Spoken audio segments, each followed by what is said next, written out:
আচ্ছা, তো আমরা কিন্তু এটা একটা এক্সট্রা ক্লাস নিচ্ছি। এক্সট্রা ক্লাস নেওয়ার কারণ হচ্ছে আমরা যেহেতু কিছু সার্ভিস শিখেছি, আর এই সার্ভিস শেখার কারণে আমাদের আমরা যেহেতু বিগিনার ফ্রিল্যান্সার, তো বিগিনার ফ্রিল্যান্সার হওয়ার কারণে আমাদের প্রথম দিকে টার্গেট থাকে fibre market place. So fibre market প্লেসের উপর আজকে একটা ইন্ট্রোডাকশন ক্লাস নিচ্ছি, যে আসলে ফাইবারটা কি, বা ফাইবারে আমরা কি করব না করব এটা। আর পাশাপাশি আরো একটা রিকোয়ারমেন্ট আছে, সেটা হচ্ছে 3 মান্থস এর মধ্যে আমাদের কিন্তু জার্নি স্টার্ট করতে হবে, ঠিক আছে? সো এই কারণে হচ্ছে ফাইবারটা একটু দ্রুত, যেমন ইউআই ইউএক্স এ কিন্তু ফাইবার দিয়ে তারা শুরু করছে, বাট আমি সার্ভিস শিখে তারপর ফাইবারে প্রবেশ করতেছি, ঠিক আছে? তো একটু আমরা ভিতরে যাই। আজকের ক্লাস কন্টেন্টটা হচ্ছে ফাইবার ইন্ট্রো, মানে এখানে আমরা ফাইবারের ফাংশনালিটি ভিতরে কি কি আছে সেগুলো আমরা কোনো কাস্টমাইজেশন বা কোনো কিছু করব না, বাট কি কি আছে, কোথায় কোথায় আমরা কাজ করতে পারি, কিভাবে আমরা কাজ করতে হবে, সেইগুলো নিয়ে শুধুমাত্র বেসিক আলোচনাগুলো করব, ঠিক আছে? আচ্ছা, তো আসেন ফাইবার জিনিসটা কি। এখানে সবাই আমার মনে হয় যে সবাই আর কি ফাইবার কি, ফাইবার জিনিসটা কি সবাই জানেন। তো তাও একটু বলি, ফাইবার হচ্ছে একটা মার্কেট প্লেস। তো ফাইবারটা হচ্ছে সব থেকে পপুলার মার্কেট প্লেস, বাট এবার সে যদি পপুলার হয়, মানে popular market place but premium market place না, ঠিক আছে? কারণ হচ্ছে আপনার ফাইবারের যে ক্লায়েন্ট গুলো থাকে তারা একটু কম টাকায় কাজগুলো করে নিতে চায়, সো এই জন্য আমি বলবো এটা প্রিমিয়াম মার্কেট প্লেস না, বাট এটা একটা বেসিক মার্কেট প্লেস এবং খুবই পপুলার, ঠিক আছে? সবাই শুরু করে এটা দিয়েই। আর এই কারণেই ফাইবারে হিউজ পরিমাণে ফ্রিল্যান্সার চলে আসছে, যারা কাজ শিখুক না শিখুক, মানে এমনি একটা অ্যাকাউন্ট ক্রিয়েট করে রাখলো, ঠিক আছে? এভাবে এত পরিমাণে অ্যাকাউন্ট ক্রিয়েট হয়েছে ফাইবারের মধ্যে, যার কারণে ফাইবার এখন কি করতেছে, অ্যাকাউন্ট গুলোকে অ্যাপ্রুভ করছে না। কারণ তারা ভাবতেছে যে আমার কাছে যে ফ্রিল্যান্সার গুলো আসতেছে, ফ্রিল্যান্সার গুলো হয়তো এক্সপার্ট না, ঠিক আছে? সো তাদের এক্সপার্টাইজ তারা দেখতে যাচ্ছে, বা এরকম আরো কিছু ভেরিফিকেশন তারা চাচ্ছে। এই কারণেই ধীরে ধীরে এটা কঠিন হয়ে যাচ্ছে, এবং পরবর্তীতে এটা আরো কঠিন হয়ে যাবে, ঠিক আছে? ফাইবারের আগের আপডেট আর এখনকার আপডেটের মধ্যে অনেক তফাৎ আছে। যেমন আহ এরকমও শোনা গেছে যে ফাইবার যখন 17-18 সালের দিকে ছিল, তারা যখন অ্যাকাউন্ট ক্রিয়েট করেছিল, মানে অ্যাকাউন্ট ক্রিয়েট করতেছে সেই সময় জাস্ট অ্যাকাউন্ট গিগ পাঠায় দিছে, গিগ ধরেন যে 5 থেকে 10 মিনিটের মধ্যে অ্যাপ্রুভ হয়ে গেছে। অ্যাপ্রুভ হওয়ার সাথে সাথে ক্লায়েন্ট অলরেডি কথা বলা শুরু করছে, ক্লাসে থাকা অবস্থায় তারা দেখা যায় যে অর্ডার পেয়ে যায়, ঠিক আছে? এরকমও হয়েছিল 17-18 সালের দিকে। বাট এখন এটা তো অনেক, মানে সাধনার বিষয়, ঠিক আছে? যে ফাইবারে আপনি একটা অ্যাকাউন্ট ক্রিয়েট করবেন, তারপরে কবে আপনার কাছে একটা অর্ডার আসবে এই আশায় আপনি বসে থাকবেন, ঠিক আছে? এরকম একটা আপনাদের একটা, মানে এটা একটা স্বপ্নের মতো, ঠিক আছে? যে সমুদ্রের মধ্যে গেলাম, আমি সাঁতার পারি না পারি কিন্তু সমুদ্রের মধ্যে থাকবো, এরকম একটা আপনাকে অ্যাম্বিশন নিয়েই সামনের দিকে আগাতে হবে, ঠিক আছে? বাট শুধুমাত্র একটাকে ফোকাস করে কখনোই ফ্রিল্যান্সিং হয় না। ফ্রিল্যান্সিং এর জন্য আপনাকে সবগুলোতে মাল্টিপল দিকে আপনাকে ফোকাস রাখতে হবে, ঠিক আছে? আপনি শুধু ফাইবার থেকে যখন অর্ডার পাচ্ছেন, ধরেন যে আপনি আজকে একটা অর্ডার পাইলেন, এটা যখন ডেলিভার করলেন দেখবেন যে নেক্সট 7 ডেজ এর মধ্যে আরেকটা ক্লায়েন্ট আপনাকে কিছু একটা নক করবে। তো তখন যদি ওই ক্লায়েন্টটাকে আবারও পটেনশিয়াল ক্লায়েন্টে পরিণত করতে পারেন, দেখবেন তারপর থেকে ফাইবারে আপনার অর্ডার আসতে থাকবে। তো আপনি যখন বুঝে যাবেন যে আচ্ছা ফাইবারে তো আমার অর্ডার আসতেইছে আসতেইছে আসতেছে, তো তখন আপনি অনলি ফাইবারকে ফোকাস করতে পারবেন। বাট আপনি যদি এরকম করেন যে আপনার কাছে ফাইবারে একটা অর্ডার আসছে, আর একটা অর্ডার আপনি কমপ্লিট করছেন, তারপরে আর কোনো খোঁজ নাই, ঠিক আছে? বাট আপনার ফোকাসটা হচ্ছে এখন খালি ফাইবার। তো আমি বলবো তখন আপনার ফোকাসটা শুধুমাত্র ফাইবারে না রেখে ফাইবারের পাশাপাশি অন্যগুলোতেও ফোকাস রাখতে হবে, ঠিক আছে? এবং এইটাই হচ্ছে সব থেকে ভালো কাজ। দেন তারপরে আপনি বুঝতে পারবেন যে আসলে আপনার কোন প্ল্যাটফর্মে যাওয়া উচিত। ফেসবুকে যাওয়া উচিত, নাকি লিঙ্কডইনে যাওয়া উচিত, নাকি আউটসাইড মার্কেট প্লেসে যাওয়া উচিত, নাকি ফাইবার নিয়ে থাকা উচিত, নাকি আপওয়ার্ক নিয়ে থাকা উচিত, ফ্রিল্যান্সার.কম নিয়ে থাকা উচিত, এই টাইপের। তো সেগুলো আমরা আরো ধীরে ধীরে বুঝতে পারবো, কারণ আমরা এখনো অনেক বিগিনার, ঠিক আছে? আমি অলরেডি আপনাদের পোর্টফোলিও গুলো দেখছি, যদিও আজকের এই ক্লাসে ওইটা নিয়ে কথা বলার দরকার নেই। বাট যে 8 থেকে 10 জন যারা আসলে পোর্টফোলিও তৈরি করছেন, আমার কাছে কারো পোর্টফোলিও ভালো লাগেনি। আমি যে একজনের একটা পোর্টফোলিও টপ অ্যাসাইনমেন্ট হিসেবে নিব, সেটাও এখন পর্যন্ত নিতে পারিনি। এবং সবাইকে মোটামুটি কমেন্ট লিখে দিছি এটাকে প্রফেশনাল বানান। সো এরকম পোর্টফোলিও যদি ক্লায়েন্টকে অফার করেন, তো ক্লায়েন্ট আপনাকে $10ও যদি দেয়, এটাও ক্লায়েন্ট দেওয়ার পরে ক্লায়েন্ট মনে হবে যে আমি আরো বেশি দিয়ে ফেলছি, ঠিক আছে? তো এই টাইপের প্রফেশনাল দিয়ে আপনি আর কি ফাইবার মার্কেট প্লেসে অ্যাকাউন্ট ক্রিয়েট করবেন, এটা কিন্তু ঠিক হবে না, হ্যাঁ? এবং ফাইবার মার্কেট প্লেসটা এতটা রেস্ট্রিক্ট করার কারণই হচ্ছে এরকম, যে বাংলাদেশে দিনের পর দিন খালি আইটি প্রতিষ্ঠান বাড়তেছে।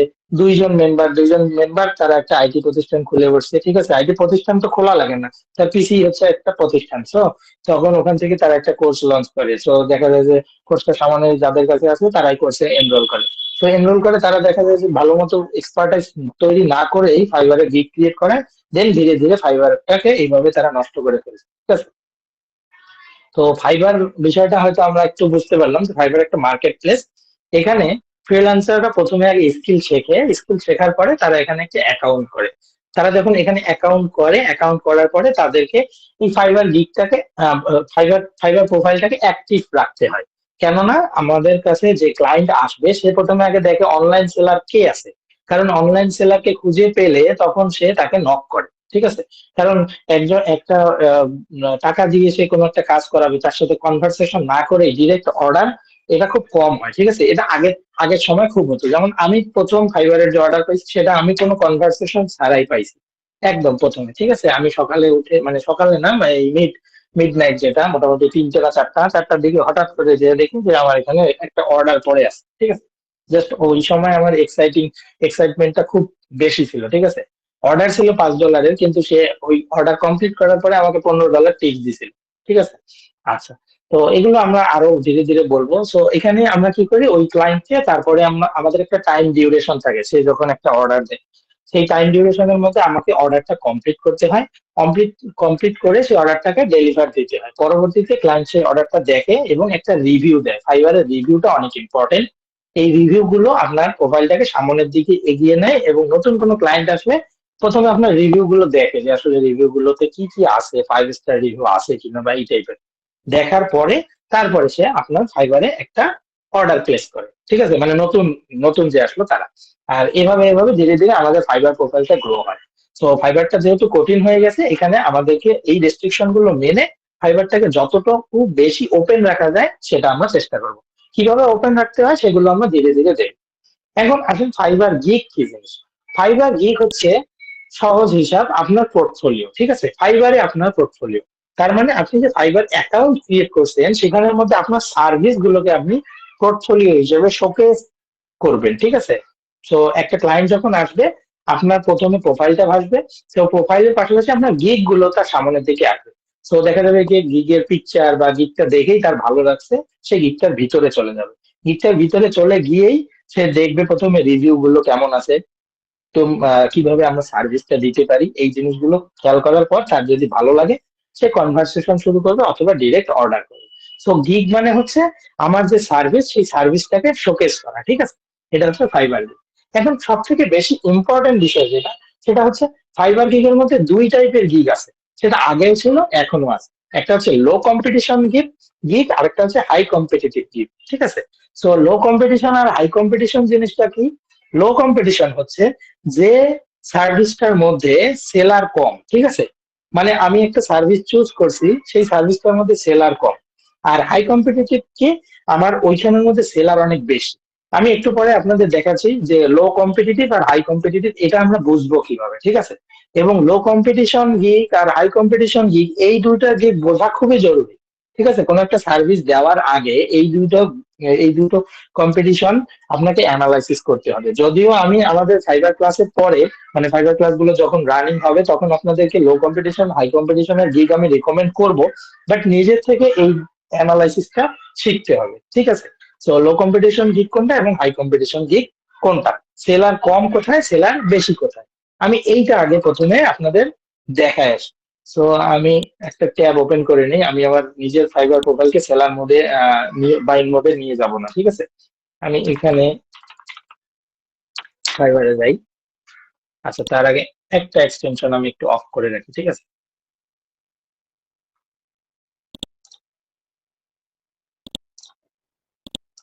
আচ্ছা, তাহলে এখানে আমি একটা সার্চ দিই, একটু দেখেন। আমি দিলাম ওয়ার্ডপ্রেস। একটু খেয়াল করবেন, এটা ইম্পর্টেন্ট অনেক, হ্যাঁ। আমি ওয়ার্ডপ্রেস লিখে জাস্ট সার্চ করলাম। দেখেন এখানে রেজাল্টটা কত, একক দশক শতক হাজার অযুত লক্ষ, অর্থাৎ 1 লাখ প্লাস রেজাল্ট, ঠিক আছে। এবার আসেন, আমি দেই আহ আচ্ছা, আমি দিলাম কোকোবো, ঠিক আছে। এবার দেখেন 741 রেজাল্ট। তাহলে আপনি বলেন, আমি ক্রোকোব্লক দিয়েও ওয়েবসাইট বানাবো, আমি ওয়ার্ডপ্রেস দিয়েও ওয়েবসাইট বানাবো, আপনার নিজের থেকে এটা আসা উচিত কোনটা হাই কম্পিটিশন গিগ, কোনটা লো কম্পিটিশন গিগ। 1 লক্ষ সেলার, 1 লক্ষ প্লাস, 1 লক্ষ প্লাস সেলারকে আপনি কাটায়া যখন প্রথম পেজে বা প্রথম 5টা পেজের মধ্যে আসতে চাবেন, এটা আপনার কাছে সো মাচ টাফ, ঠিক আছে। এটা এত পরিমাণে টাফ, এটা আপনারা যখন গিগ ক্রিয়েট করতে যাবেন তখনই বুঝতে পারবেন। বাট আমি যদি কোকো ব্লকের একটা গিগ ক্রিয়েট করি তাহলে দেখবেন 741 জন। চলেন এটাকে আরো যদি ফিল্টার করি, কারণ একটা বায়ার এসে প্রথম যে ফিল্টারটা করে সেই ফিল্টারটা হচ্ছে, ফিল্টার করে গেল এখানে, এখানে কি ফিল্টার করতে পারবো ইয়ে ছাড়া, অ্যাকাউন্ট ক্রিয়েট ছাড়া? আচ্ছা, আমরা ডেলিভারি টাইম, আচ্ছা, এই যে এইখানে ধরেন নিউ সেলারটাকে আমরা ফিল্টার করলাম, ঠিক আছে। এবং এই যে অনলাইন নাও যেটা দেখতেছি, অনলাইন নাও।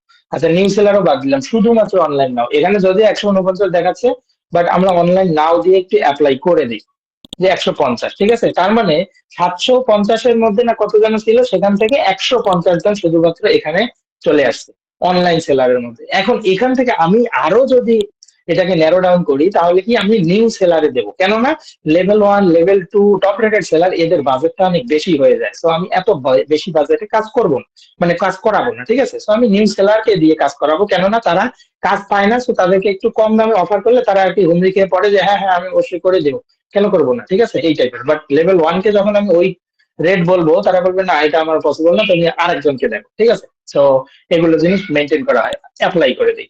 দেখেন রেজাল্ট চলে আসলো 63-তে, ঠিক আছে। তার মানে আমি যত ন্যারো ডাউন করব বা হচ্ছে আমার নিশ সিলেকশনটা যত বেটার হবে, আমার সার্ভিসের পরিমাণ তত ভালো হবে, ঠিক আছে। মানে সার্ভিসটাকে অন্যর কাছে প্রেজেন্ট করা অনেক সুবিধা হবে। এবার আসেন আমি এলিমেন্টরে যাই। ওয়ার্ডপ্রেস প্রথমে দিছিলাম, আমি এখন এলিমেন্টর আছি, ঠিক আছে, অনলি এলিমেন্টর। দেখেন এলিমেন্টর যখন আসতেছি তখন 15,000 প্লাস রেজাল্ট, ঠিক আছে।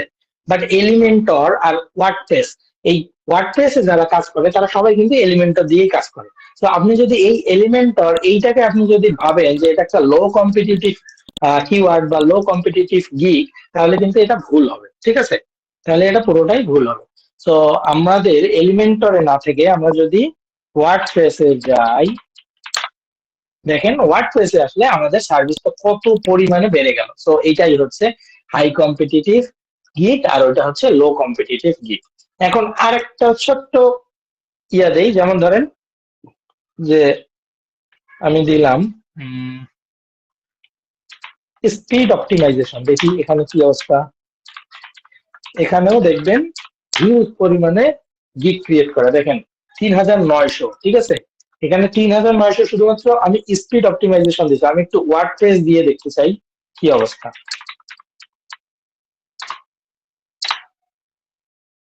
ওয়ার্ডপ্রেস স্পিড অপটিমাইজেশন দিলাম, তখন দেখেন।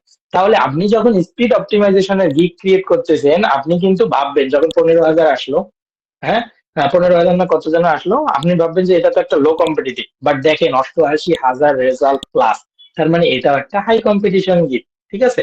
মানে বুঝতে হবে, আপনি খালি একটা কিওয়ার্ড দিয়ে সার্চ করে আপনি বুঝতে পারবেন না যে এটা লো আর এটা হাই। তার মানে ওর রিলেভেন্ট যে কিওয়ার্ড গুলো আছে সবগুলো দিয়ে এখানে অ্যানালাইসিস করবেন, অ্যানালাইসিস করে করে বের করবেন। এখন আসেন এআই পোস্ট, এটা লিখলাম। এআই পোস্ট যখন লিখতেছি এইটা হচ্ছে 502টা রেজাল্ট, ঠিক আছে। কিন্তু এআই, এইখানে আমাদের চ্যাট জিপিটি দেই, চ্যাট জিপিটি এআই কোর্স দেই তখন 2,200। বাট এবার একটা চিন্তা করেন, চ্যাট জিপিটি এআই কোর্স যখন আমি দিলাম তখন 2,200, তার মানে এটা একটা নতুন সার্ভিস।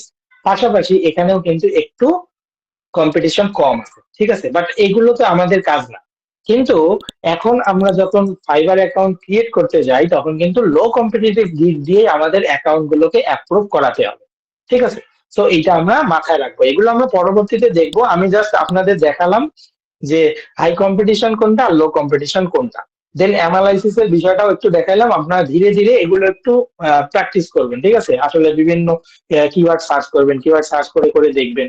আমার কাছে এখন পর্যন্ত আমার কাছে এখনো 3টা গিগ আছে, ঠিক আছে, যেটাতে কম্পিটিশন অনেক কম, মানে একদম খুবই কম, ঠিক আছে। আমার মনে হয় যে ওগুলোতে গিগ ক্রিয়েট করলে খুব দ্রুতই আমাদের সার্ভিস গুলো আসবে। বাট এটা শিখতে গেলে আপনার ওয়ার্ডপ্রেস এর অ্যাডভান্স জিনিস শিখতে হবে, ঠিক আছে? ওয়ার্ডপ্রেস এর এই বেসিক জিনিস দিয়ে হবে। সো এগুলো আসলে আমি বলবো না, এটা হচ্ছে 5 মান্থস পর আপনারা অবশ্যই তো, আমাদের মনে করেন কিছুদিনের মধ্যেই আমরা ফাইবার গিগ ক্রিয়েট করব, সেটা ঠিক আছে, বাট আমরা ওই সার্ভিস গুলো কথা এখানে বলবো না, ঠিক আছে? আমরা 5 মান্থস পর পরবর্তীতে আমরা যখন গিগ একটার পর একটা চেঞ্জ করতে থাকবো তখন আমরা সেই গিগ গুলোতে শিফট করবো, কারণ ওখানে আমরা এক্সপার্ট না হয়ে কখনোই ওখানে প্রবেশ করতে পারবো না, কারণ ওগুলো ওয়ার্ডপ্রেস এর থেকেও বেশি অ্যাডভান্স, ঠিক আছে? তো আমরা এইটা দেখলাম। এবার আসেন ফাইবার গিগের মধ্যে কি কি থাকে, এটা আমাদের একটু জানা দরকার, যে আসলে গিগটা যে আমরা ক্রিয়েট করবো সেখানে আমরা কি কি বিষয় লক্ষ্য রাখবো। আমাদের একটা টাইটেল থাকে, আমাদের একটা অ্যাবাউট অর ডেসক্রিপশন থাকে, আর একটা আমাদের প্রাইসিং থাকে। তো প্রাইসিং এর মধ্যে আবার 3টা ক্যাটাগরি থাকে, মানে 3 রকমের প্রাইসিং, একটা যদি আমরা বলি সিলভার, গোল্ড, প্রিমিয়াম, এই টাইপের, ঠিক আছে? তো আমরা একটু যাই, একটু গিয়ে যে কোনো একটা গিগে যাই, এখানে যাই, একটা ক্লিক পেয়ে গেল কিন্তু, ঠিক আছে? আমি আপনাদের দেখালাম, ও কিন্তু সাথে সাথে একটা ক্লিক পেলো, এবং এই ক্লিকটার কারণে ওর গিকটা অনেক দূর আগায় যাবে, ঠিক আছে? মোটামুটি আরো 2 দিন এই একটা জাস্ট ক্লিক আর এই যে এইভাবে যে স্ক্রল করতেছি এগুলোর কারণে তার গিকটা আজকে যদি 5 নাম্বার পেজে থাকে, তো পরের 2 দিন দেখবেন ওর গিকটা 3 নাম্বার পেজে থাকবে, ঠিক আছে? তো একটা ক্লিক মানেই ফাইবার অনেক কিছু, হ্যাঁ। তো এই কাজটাই বারবার আমি বলতে যাচ্ছি যে আমরা সোশ্যাল মিডিয়া গুলোতে অ্যাক্টিভ থাকবো, সেখানে এখন থেকে ওয়ার্ম আপ করবো, কারণ পরবর্তীতে আমরা লিঙ্ক শেয়ার করবো। ওয়ার্ম আপ ছাড়া লিঙ্ক শেয়ার করলে আপনার অ্যাকাউন্টের হেল্প থাকবে না, যে কোনো সময় অ্যাকাউন্টটাকে রেস্ট্রিক্ট করে দিবে। পাশাপাশি আমরা ফাইবারের উপরেও কিন্তু আসবে, কারণ ফাইবার বলে যে তুমি আমার ইয়াটাকে শেয়ার করো, ঠিক আছে, বাট এরকম স্পাম টাইপের কোনো জায়গায় শেয়ার করিও না, যেখানে কোনো ক্লিক নাই, কোনো কিছু নাই, সেখানে কিন্তু শেয়ার করলে বরং গিগের যে ইমপ্রেশন সেটা আরো ড্যাম হয়ে যায়, ঠিক আছে, মানে আরো কমে যায়। আচ্ছা, তো এই যে উপরে যেটা থাকতেছে সেটা হচ্ছে আমাদের টাইটেল। সো আমরা একটা যখন গিগ ক্রিয়েট করব, একটা উপরে টাইটেলের অপশন থাকবে, আমরা সেই টাইটেলটাকে খুব সুন্দরভাবে কিভাবে অপটিমাইজ একটা টাইটেল ক্রিয়েট করতে হয় সেটা আমরা দেখবো। দেন এই যে রিড মোর যেটা আছে এই যে এখানে, ঠিক আছে, এটা না, এত বেশি ইয়ে লেখা নেই। আচ্ছা, এই যে অ্যাবাউট দিস, এই যে অ্যাবাউট দিস, তারপরে কি থাকে, আমাদের একটা অ্যাবাউট থাকে, এটা হচ্ছে তার নিজের প্রোফাইলের যে ডেসক্রিপশন সেটা। আর এইটা হচ্ছে গিগের, ইন্ডিভিজুয়াল গিগের ডেসক্রিপশন। সো এই গিগের মধ্যে কি কি আছে সে আমাকে বলতেছে, এরকম সে কেন আমাকে চুজ করবে সেগুলো নিয়ে বলতেছে, এই টাইপের কিছু লেখছে। দেন এই যে একটা প্রাইসিং লিস্ট আছে, এই যে প্রাইসিং, বেসিক, স্ট্যান্ডার্ড, প্রিমিয়াম, এই প্রাইসিং এর নামগুলো চেঞ্জ করা যায়। সো এখান থেকে আমরা প্রাইসিং কিভাবে সিলেক্ট করতে হয় সেটাও আমরা দেখবো, ঠিক আছে? প্রাইসিং আসলে কোনটার জন্য কত দেওয়া উচিত এগুলো আমরা দেখবো। পাশাপাশি আমরা 3 থেকে 4টা গিগ ইমেজ দেওয়া যায়, একটা পিডিএফ ফাইল এখানে শেয়ার করা যায়। সো এগুলো দিয়ে আমরা প্রত্যেকটা গিগ ক্রিয়েট করব। কিন্তু গিগ ক্রিয়েট করার জন্য আমরা কিভাবে টাইটেল নেব, কিভাবে ডেসক্রিপশন লিখবো, সেগুলো আমরা পরবর্তী ক্লাসে দেখবো, আজকে না, ঠিক আছে? তো ফাইবার গিগে মেইনলি এই বিষয়গুলো থাকে। এবার আসেন ফাইবার অ্যাকাউন্ট, এখানে একটা খুব গুরুত্বপূর্ণ টিপস দিয়ে রাখি, এই যারা ক্লাসে আছেন তারা একটু শুনে রাখেন, সেটা হচ্ছে নিউ সেলার যারা আছে, নিউ সেলারদের জন্য এখন ফাইবার প্রোফাইল ক্রিয়েট করা অনেক টাফ, ঠিক আছে? অনেক টাফ মানে তাদের ফাইবার প্রোফাইল অ্যাপ্রুভ হবে কিনা এইটা একটা বড় চ্যালেঞ্জিং বিষয়। তো সেই জন্য যারা নিউ সেলার আছেন তাদের, আমি অলরেডি কিন্তু অন্য ক্লাসগুলোতেও কোনো এক জায়গায় বলেছি যে ফার্স্ট নক আপনি 2.5 মান্থস এর মধ্যেই পাবেন। এটা হচ্ছে শুধুমাত্র নিউ সেলারদের জন্য, অর্থাৎ যারা নতুন অ্যাকাউন্ট ক্রিয়েট করবে তাদের একটা টাইম রেঞ্জ থাকে, মানে মোটামুটি আর কি এই অ্যালগোরিদমটা কাজ করে যে মোটামুটি 2 থেকে 2.5 মান্থস এর মধ্যে ফাইবার যেমনেই হোক না কেন, আপনি যদি অ্যাক্টিভ থাকেন তাহলে যেমনেই হোক না কেন আপনার কাছে একটা হলেও ক্লায়েন্ট তাকে পাঠাবে তার কাছে, ঠিক আছে? দেন সেখান থেকে অর্ডারে পরিণত করা সেটা তার বিষয়। তাহলে একটা ক্লায়েন্টের নক কিন্তু আপনি 2.5 মান্থস এর মধ্যে পাবেন, এটা যারা নতুন সেলারের অ্যাকাউন্ট ক্রিয়েট করতেছেন, এইটা খুবই ইম্পর্টেন্ট এবং এইটা আপনি পাবেন, ঠিক আছে? এখন এটা সুযোগের সদ্ব্যবহার আপনি করতে পারবেন কিনা সেটা আপনার উপর ডিপেন্ড করতেছে, ঠিক আছে?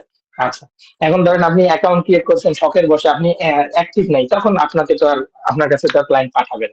বাট আপনি যদি অ্যাক্টিভ থাকেন, আমি আমি মানে বলতে পারি, গ্যারান্টি দিয়ে বলতে পারি যে 2.5 মান্থস এর মধ্যে একটা ক্লায়েন্ট হলেও ফাইবার আপনার কাছে কনভার্ট করে পাঠাবে। দেন বাকিটা এখানে ক্লায়েন্ট থেকে অর্ডারে পরিণত করা আপনার বিষয়। আর এক্সিস্টিং অ্যাকাউন্ট যাদের আছে, এই এক্সিস্টিং অ্যাকাউন্টটা আমাদের যাদের আছে তাদের তো অ্যাকাউন্টে অ্যাপ্রুভ হয়ে গেছে। সো আমরা কি করব, আমরা ওল্ড অ্যাকাউন্ট দিয়ে কাজ করব, আমরা নতুন করে অ্যাকাউন্ট খুলতে যাব না। কেন না, নতুন করে অ্যাকাউন্ট খুলতে গিয়ে আমরা যদি কোনো কারণে অ্যাপ্রুভ করাতে না পারি তাহলে কিন্তু নতুন অ্যাকাউন্টটাও চলে যাবে, আমাদের যে এক্সিস্টিং অ্যাকাউন্ট আছে সেটাও চলে যাবে। কেননা অ্যাকাউন্টটাকে আগে ডিলিট করে তারপরে কিন্তু নতুন অ্যাকাউন্ট খুলতে হয়। ঠিক আছে? সো এই জিনিসটা আমরা মাথায় রাখবো। আর যারা ওল্ড অ্যাকাউন্ট হোল্ডার আছি তারা হচ্ছে আরো বেশি পরিমাণে কাজ করতে হবে, কারণ নিউ সেলাররা যতটুকু কাজ করে সামনের দিকে আগাবে, ওল্ড অ্যাকাউন্ট যারা আছে, এক্সিস্টিং অ্যাকাউন্ট যারা আছে তাদেরকে আরো ডাবল কাজ করে সামনের দিকে আগাতে হবে। কেননা তাদেরকে একটা এইরকম একটা রেঞ্জ দেওয়া হয়েছিল, তাদের কাছে ক্লায়েন্ট পাঠানো হয়েছিল কিন্তু তারা কিছু করতে পারেনি, বা হচ্ছে ফাইবার চাইছিল যে তাদের কাছে আমি ক্লায়েন্টটাকে পাঠাই কিন্তু তারা অ্যাক্টিভ থাকে না, সেই কারণে সেই ক্লায়েন্ট গুলো পাইনি। তো সেই কারণে তাকে বেশি পরিমাণে সোশ্যাল মিডিয়ায় পোস্ট করতে হবে। এই পোস্টের পাশাপাশি ভিতরে ভিতরে লিঙ্ক পুশ করে দিতে হবে। ঠিক আছে? অর্থাৎ তাদের ব্যাক লিঙ্কটা করতে হবে ডাবল।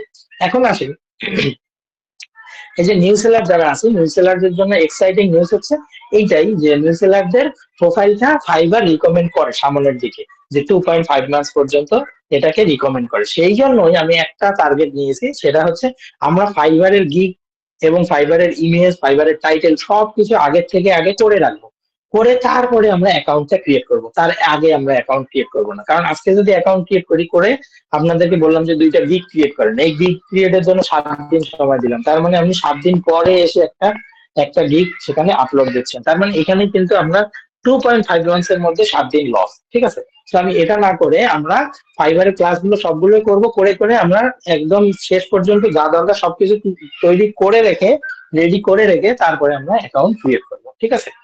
আচ্ছা, এবার আসেন ভাইয়া নিশ একটা নিশ এখানে বিষয়টা ভাইয়া কি একটু জিনিস। একটু কথা ছিল। ভাই আমার যে জি। অ্যাকাউন্ট এটা অনেক আগেরই ক্রিয়েট করা, বাট আসলে আমার অ্যাকাউন্টের ওইখানে নিউ লেখা ওঠে, এটা মানে কি বুঝে গেছে? আমি কারণ গিগ আচ্ছা, কিছুদিন আগে আর কি ক্রিয়েট পরে করছি তো। পরে এটা তাহলে পরে শুনতেছি ভাই, এটা পরে শুনতেছি, সবারটাই নিচ্ছি একটু, ক্লাসটা শেষ করে তারপর, আর বেশিক্ষণ নাই, হ্যাঁ?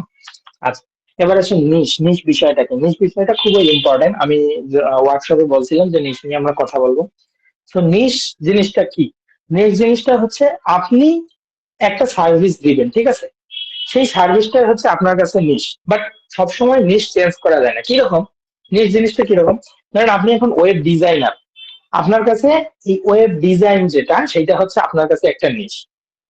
আচ্ছা, এই নিশের মধ্যে আবার 2 রকম আছে, একটা মেগা নিশ আছে আর একটা মাইক্রো নিশ আছে। ধরেন ওয়েব ডিজাইন, এই ওয়েব ডিজাইন যে ক্যাটাগরি, সেটা হচ্ছে মেগা নিশ।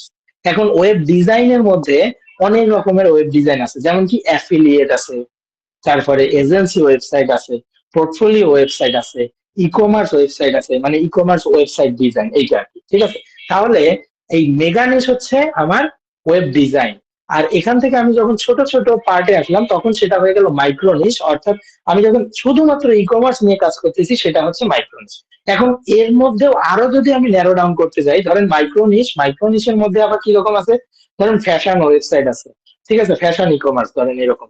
দেন হচ্ছে কত, গ্যাজেট, গ্যাজেট ই কমার্স হইতে পারে। তো আপনি কি করলেন, আপনি ধরেন সবার প্রথমে টার্গেট করলেন ওয়েব ডিজাইন, দেন এই নিশ থেকে, মেগা নিশ থেকে আপনি আরেকটু ন্যারো ডাউন করে চলে আসলেন মাইক্রো নিশ, আপনি চলে আসলেন, শিফট করলেন ই কমার্সে, দেন এখান থেকে আবারও শিফট করলেন, শিফট করে আপনি শুধুমাত্র গ্যাজেটের যে প্রোডাক্ট গুলো আছে আপনি গ্যাজেট টাইপের ওয়েবসাইট তৈরি করেন। ঠিক আছে? অর্থাৎ আপনি গ্যাজেট ই কমার্সের সার্ভিস দিয়ে থাকেন। সো এটা হচ্ছে মাইক্রোনিশ, মাইক্রোনিশ। ঠিক আছে? এখন জাস্ট একটা কোশ্চেন আপনাদের করি, এটার অ্যান্সার দিবেন। সেটা হচ্ছে মেগা নিশ নিয়ে কাজ করা ভালো নাকি মাইক্রোনিশ নিয়ে কাজ করা ভালো? যে কোনো একজন বলেন, জাস্ট মাইকটা ওপেন করে বলেন। মাইক্রোনিশ। আচ্ছা, তাহলে এটা নিয়ে পরবর্তীতে আমি কথা বলতেছি। হ্যাঁ, মাইক্রোনিশ নিয়ে অবশ্যই কাজ করা ভালো। ঠিক আছে? মেগানিশ নিয়ে কখনোই কাজ করা ভালো না। মেগানিশ আমরা তখনই করতে পারবো যখন আমাদের বড় একটা টিম হবে, বড় একটা এজেন্সি হবে তখন। তার আগে আমরা মেগানিশ নিয়ে কখনোই কাজ করব না। আমরা যত ন্যারো ডাউন করব, আমাদের হয়তো কাজের রেশিও একটু কমে যাবে, বাট আমাকে রিপ্রেজেন্ট করতে তখন বেশি সুবিধা হবে। ঠিক আছে? অর্থাৎ আমি শুধুমাত্র গ্যাজেটের যত রকমের ই কমার্স আছে আমি সবগুলো সলভ দিতে পারি। ঠিক আছে? এই কথাটা আমি আরো একবার বলছিলাম। ধরেন আপনি ডাক্তারের কাছে যাচ্ছেন, আপনার দাঁতের সমস্যা, ঠিক আছে, আপনার যাইতে হবে ডেন্টিস্টের কাছে। এখন আপনি যদি ধরেন যে একটা নিউরোলজিস্টের কাছে যান, তাহলে তো মানে আপনি যখন যাবেন তার আগেই এটা ফিক্স করে যাবেন, ঠিক আছে, যে আমি তো, আমাকে তো এখন ডেন্টিস্টের কাছে যাইতে হবে। তাহলে সেও কিন্তু ধরেন যে যারা ডেন্টিস্ট সেও হয়তো নিউরোলজি কিছু একটু জানে, বা যে নিউরোলজিস্ট সেও হয়তো দাঁতের কিছু একটু জানে, বাট তার কাছে কেন আপনি যাচ্ছেন না? এর কারণ হচ্ছে আপনি এখান থেকে আগের থেকে বুঝতে পারছেন যে আমার দাঁতের সমস্যা, তার মানে আমার ডেন্টিস্টই বেশি ভালো জানে, ও ওইটা সম্পর্কে এক্সপার্ট। তো আপনি যখন গ্যাজেটে এক্সপার্ট হয়ে যাবেন, কেউ একজন এসে যার গ্যাজেট দরকার সে অবশ্যই আপনাকেই প্রথমে টার্গেট করবে। আর একজন কি করে, একজন পোর্টফোলিও দেয়, ই কমার্স দেয়, সবকিছুই দেয়, সো তখন তাকে নেবে না, ঠিক আছে, এইরকম বিষয়টা। সো মাইক্রো নিশটা চুজ করা বেটার। তাহলে এই যে এখানে যে ছিল try to find dash dash niche, এটা হবে অ্যান্সারটা হবে মাইক্রো নিশ, ঠিক আছে। অবশ্যই মাইক্রো নিশে আমরা কাজ করব যারা ছোট ছোট ফ্রিল্যান্সার আছে। এবার আসেন ফাইবারের উইথড্রয়ালের একটা বিষয় আছে। তো ফাইবারের উইথড্রা, আমরা যে নিশ নিয়ে কেন কথা বললাম, তাই না, ফাইবার ক্লাসে নিশ নিয়ে কেন কথা বললাম, এর কারণ হচ্ছে আমরা এইরকম ছোট ছোট নিশ ধরে ধরে লো কম্পিটিশন গিগ গুলো খুঁজবো, যে আসলে কোনটাতে লো কম্পিটিশন আছে, ঠিক আছে। এটা আমি কোনো টাস্ক দিচ্ছি না, আমি চাইলে হয়তো একটা টাস্ক দিতে পারতাম, বাট এটা নিজের থেকে আসবে, ঠিক আছে। এখন যদি সবগুলো টাস্ক দিয়ে আপনাদের করানো হয় তাহলে তো আসলে ফ্রিল্যান্সারের মানে ইয়াটা থাকতেছে না, তাই না। ফ্রিল্যান্সারদের তো অবশ্যই স্কিলফুল হতে হয়, অবশ্যই ক্রিয়েটিভ হতে হয়, তাই না। এগুলো নিজের থেকে করবেন, আমি জাস্ট একটু হিন্টস দিয়ে দিচ্ছি। তো এই নিশটা ধরে ধরে আপনি একটু চিন্তা করবেন যে আসলে কোন টাইপের ওয়েবসাইটে ইয়াটা কম, কম্পিটিশনটা কম, ঠিক আছে। আপনি সেগুলো নোট করে রাখবেন, সেগুলো নোট করে রাখবেন। পরবর্তীতে দেখা যাবে যে ওইগুলো দিয়ে আমরা গিগ ক্রিয়েট করব, ঠিক আছে, এবং ওখানে কাজের রেশিওটা বেশি থাকবে। সো এখান থেকে আমরা যে এখানে আর্নিং করবো, ধরেন আর্নিং করলাম, এখন এখান থেকে তো উইথড্র দিতে হবে। সো উইথড্র মেথড আছে, ঠিক আছে, একটা হচ্ছে পেওনিয়ার আর একটা হচ্ছে পেপাল। তো আমরা পেপাল ইউজ করবো না, কারণ পেপাল বাংলাদেশে নাই, কোনো কারণে আবার যদি অ্যাকাউন্ট রেস্ট্রিক্ট করে বা হচ্ছে টাকা পয়সা আটকায় দেয় তখন আবার আমরা ভেরিফাই করতে সমস্যা হবে, ঠিক আছে, সেজন্য আমরা পেপাল ইউজ করি না, আমরা পেওনিয়ার ইউজ করি। সো পেওনিয়ার আবার কি করে, পেওনিয়ার প্রথমে একটা অ্যাকাউন্ট ক্রিয়েট করতে হয়, এটা ফ্রি, ঠিক আছে। পেওনিয়ার একটা অ্যাকাউন্ট ক্রিয়েট করতে হয় এবং পরবর্তীতে এই পেওনিয়ারটাকে আপনার বাংলাদেশের যে কোনো একটা লোকাল ব্যাংকের সাথে কানেক্ট করে দিতে হয়। সো আপনি যখন ফাইবার থেকে টাকাটা নেবেন, ফাইবারের টাকাটা প্রথমে পেওনিয়ারকে দিতে হয়। তো পেওনিয়ার আবার এখানে 1-2 দিন থাকার পরে ওই টাকাটা ব্যাংকে ট্রান্সফার করে। এখন প্রথম যখন পেমেন্ট নেবে তখন পেওনিয়ার আপনার কাছে একটু সময় বেশি নেবে, এটা ভেরিফিকেশনের জন্য নেয় এবং এটা সবসময় হয়, ঠিক আছে, মোটামুটি 2-3 দিন নেয়। দেন পরবর্তী পেমেন্ট গুলো যখন নেবেন সাথে সাথে পেওনিয়ারে চলে আসবে, পেওনিয়ার থেকে ব্যাংক অ্যাকাউন্টে আপনার 1 দিনের মতো মনে হয় পরবর্তীতে নেয়। এখন এখানে একটা কথা আছে, পেওনিয়ার কিন্তু আপনাকে ফ্রিতে দিচ্ছে, ঠিক আছে, বাট 1 বছরের মধ্যে পেওনিয়ারে আপনার যদি কোনো ট্রানজেকশন না হয় তাহলে কিন্তু আপনার পেওনিয়ারে $30 চার্জ কাটে, ঠিক আছে, এই বিষয়টা মাথায় রাখবেন। তো যারা পেওনিয়ার ইউজ করতেছেন আগের থেকে তারা দেখবেন যে আপনার 1 বছরের মধ্যে কোনো ট্রানজেকশন হয়েছে কিনা, যদি হয় তাহলে সেটাতে ইউজ করবেন, মানে সেটাতে আবারও নিবেন। আর 1 বছরের মধ্যে না হলে, যদি ফি দিতে না চান তাহলে ওইটাকে ডিলিট করে নতুন করে খুলতে হয়।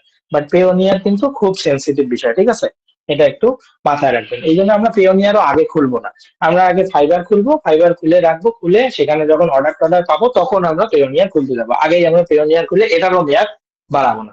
এখন ফাইবারে একটা ইয়ে আছে, সেটা হচ্ছে আপনি যে একটা সার্ভিস দিবেন, মানে ফাইবার তো কেন আপনাকে কাজ দিবে, ফাইবার আপনাকে কাজ দিচ্ছে এর কারণ হচ্ছে ফাইবার আপনার কাছ থেকে কিছু একটু খাবে, তাই না। সেটা কত খায়, সেটা হচ্ছে 20%। আপনি যত ডলারই কাজই করেন না কেন তার থেকে 20% আপনার থেকে কেটে নেবে। সালারা এপাশ থেকে 20% নেয়, আবার ওপাশে যে সেলার আছে, বায়ার আছে, তার থেকে আবার 10% নেয়, ঠিক আছে। এইভাবে তারা 30% একটা অর্ডারের থেকে নিয়ে নেয়। আর পাশাপাশি প্লাস $3 আছে, এই $3টা হচ্ছে আপনি যখন ফাইবার থেকে কনভার্ট করে পেওনিয়ারের ডলারটা পাঠাবেন তখন আপনার $3 চলে যায়, ঠিক আছে। তো এইটা আপনার চলে যায়। এই $3টা হচ্ছে ওয়ান টাইম, মানে আপনি যখন উইথড্র করতে যাবেন তখন $3 যায়, কিন্তু এই 20% প্রত্যেকটা অর্ডারের জন্য। এবং একটা করে অর্ডারের পেমেন্ট দেওয়ার পরে, মানে আপনার কাছে যে আবার টাকাটা দিবে, ধরেন আপনি একটা $100 পেমেন্ট করছেন, তো এই $100 থেকে 20% চলে যাওয়া মানে কত, 20% চলে যাওয়া মানে হচ্ছে $80। তো $80 আপনাকে, আপনি উপরে দেখতে পারবেন, বাট এটা কিন্তু আপনার অ্যাকাউন্টে যুক্ত হতে প্রায় 15 দিন লাগবে। এই 15 দিন লাগার কথা, এই 15 দিন। আচ্ছা, একটু দাঁড়ান, আমার মনে হয় বিড়ালটাকে পাইছি, ঠিক আছে, একটু 2 মিনিট, হ্যাঁ, আমি আসতেছি একটু।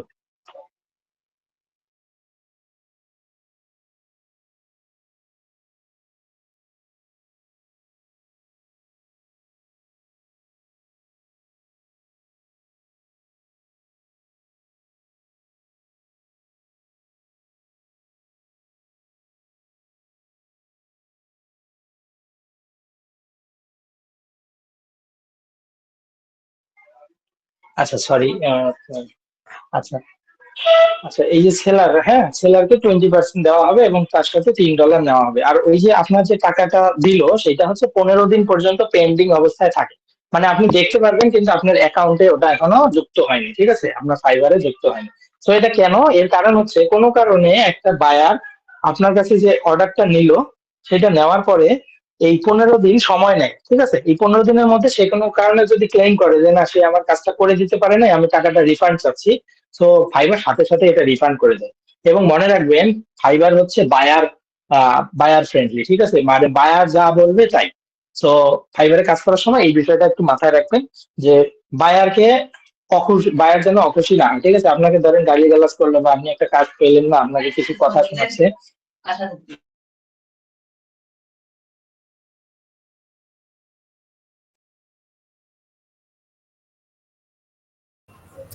ভাই আপনার মাইক অফ হয়ে গেছে।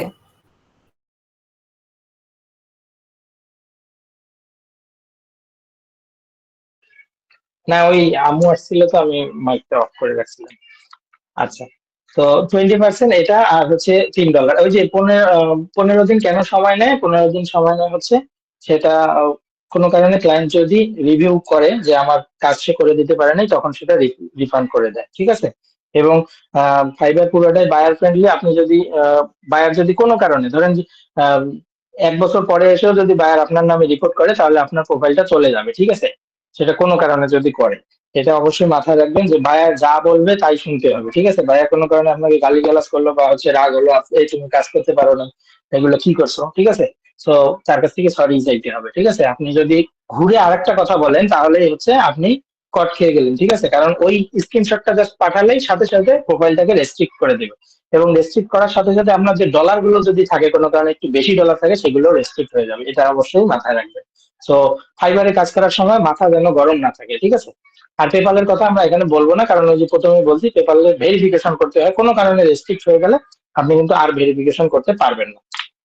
সো ফাইবারের কিছু টিপস আছে, আপনারা যাদের এক্সিস্টিং প্রোফাইল আছে তারা, এবং যারা নতুন যখন খুলবেন তখন এই টিপস গুলো কাজে লাগাবেন। সেটা হচ্ছে অলওয়েজ রিফ্রেশিং।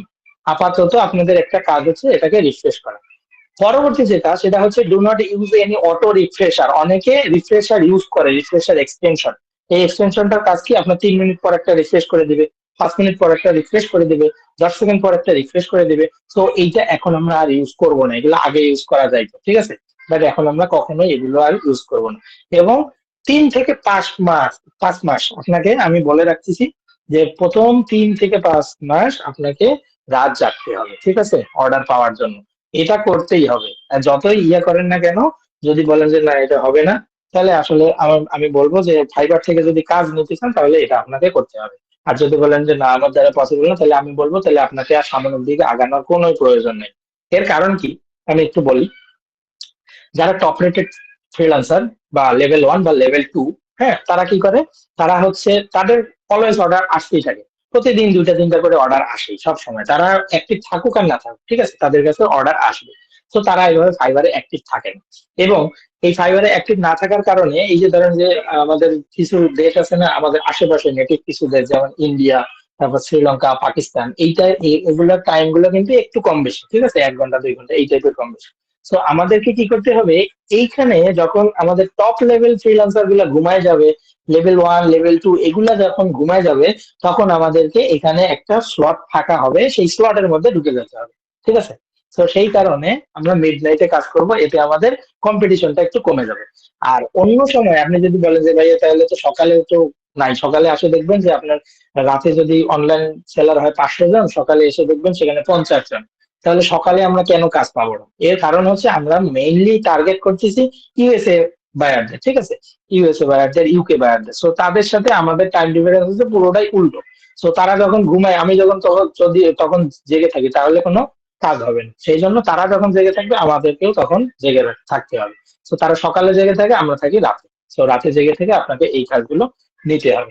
বাট আপনি যখন এরকম কয়েকটা অর্ডার সম্পন্ন করবেন, তারপরে আপনি এটাকে চেঞ্জ করে দিতে পারেন। অথবা আমার কাছে আরেকটা সলিউশন আছে, সেটা হচ্ছে খুব তাড়াতাড়ি ঘুমায় যেতে হবে, আপনার ভোরের সময় উঠতে হবে, উঠে নামাজ পড়ে তারপর থেকে ফাইবারটাকে ওপেন রাখতে হবে। যে কোনো একটা, সেটা কোনটা করবেন না করবেন এটা নিয়ে আমাকে কোশ্চেন করবেন না, কারণ পুরো ডিসিশন হচ্ছে আপনার, ঠিক আছে? আপনি আপনার রুটিন মেনটেন করবেন, আপনার রুটিন আরেকজন যদি মেনটেন করে দেয় তাহলে এটা আসলে মনে হবে যে আপনি আসলে নিজে ইয়া না, ঠিক আছে? ইন্ডিভিজুয়াল কোনো ডিসিশন নিতে পারেন না। সো যে ফ্রিল্যান্সার, তাকে এখন থেকেই এরকম চ্যালেঞ্জিং সময়ের মধ্যে দিয়ে যাইতে হবে। সো এটা পুরোটাই আপনাদের থাকবে। সো এখন আমাদের ক্লাসটা শেষ, আমরা এখন কোশ্চেন নেব। সো আজকে এখন প্রথমে যেটা বলতে যাচ্ছি, আজকের যে কোশ্চেন গুলো নেব সেটা কি রেকর্ড করব নাকি রেকর্ড অফ করে দেব? ভাই রেকর্ড থাক ভাই, রেকর্ড করবেন ভাই। ঠিক আছে।